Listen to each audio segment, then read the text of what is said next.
정치 키워드 탑3 시간입니다. 2월 27일 정치면을 장식한 뉴스는 무엇이었는지 첫 번째 키워드부터 만나보시죠.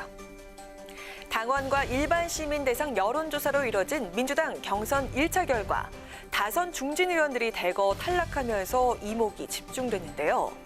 여기에 또 하나 청와대 출신 도전자들이 현역을 상대로 줄줄이 떨어지면서 이번 경선에서 이른바 친문 프리미엄이 별 효과가 없었다는 분석이 나오고 있습니다.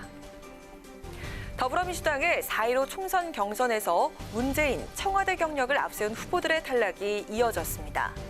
29곳 지역구 경선 결과 경기 남양주 을에서는 문재인 정부 청와대 인사비서관을 지낸 김봉준 예비후보가 현역 김한정 의원에게 패했고요.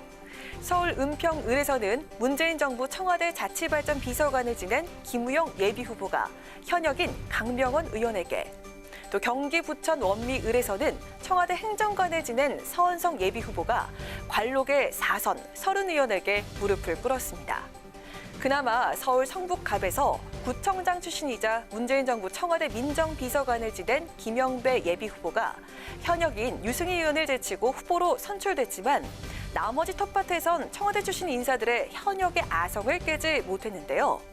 당내 경선에서 문재인 대통령 청와대 근무 프리미엄이 상당수 먹힐 것으로 예상이 됐지만 지역 현장에선 주민과 당원들에게 얼마나 더 헌신했는지를 냉정하게 평가했다는 분석이 나오고 있습니다. 이번 총선 전국을 앞두고 청와대에서 수석과 비서관, 행정관에 이르기까지 약 70여 명이 출사표를 던지면서 논란이 일기도 했는데요. 청와대 출신 인사들이 참여한 경선은 아직 많이 남아 있습니다.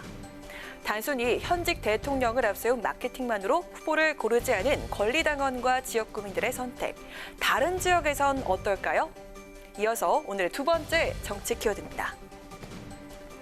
국내 코로나19 감염증이 빠르게 확산하면서 한국발 입국을 금지하거나 입국 절차를 강화하는 나라와 지역이 점점 더 늘어나고 있습니다. 하늘길과 뱃길이 막히고 현지에 격리되는 일이 많아지면서 국민들의 불편과 불안이 이어지고 있는데요. 이에 외교부는 오늘 중앙재난안전대책본부 정례 브리핑에 참석해 국민께 사과했습니다. 현재까지 40여 개 국가 및 지역이 한국발 입국자에 대한 입국 금지나 입국 절차 강화 조치를 시행하고 있는 것으로 파악되고 있습니다. 갑작스러운 입국 제한 조치로 인해 우리 국민들이 불편을 겪으시게 된 것에 대하여 안타깝고 또 송구스러운 마음입니다.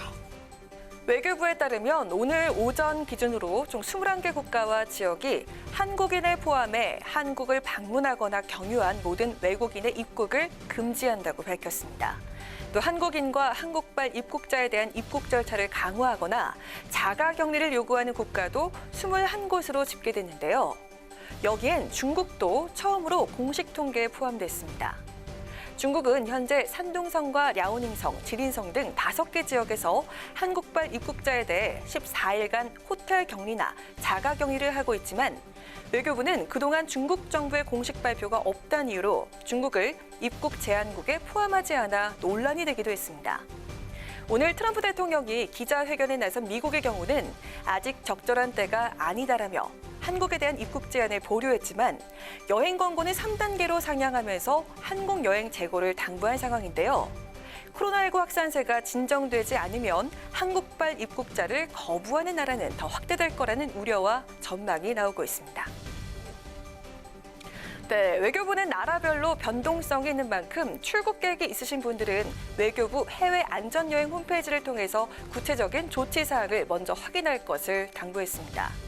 또 각국의 입국 금지나 제한 조치들이 철회되고 자제될 수 있도록 외교적인 노력을 다하겠다고 밝혔는데요. 정부가 어떤 묘책을 내놓을지 지켜봐야겠습니다. 마지막으로 세 번째 오늘의 정치 키워드입니다.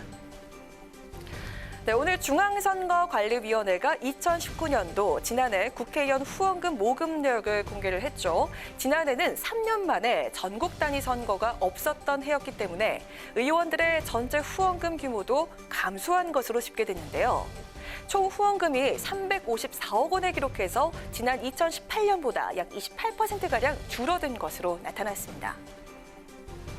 정당별로 살펴보면 민주당의 총 모금액이 약 169억 원으로 가장 많았던 가운데 미래통합당의 전신인 자유한국당이 약 123억 원, 민생당의 전신인 바른미래당이 약 23억 원으로 그 뒤를 이었습니다.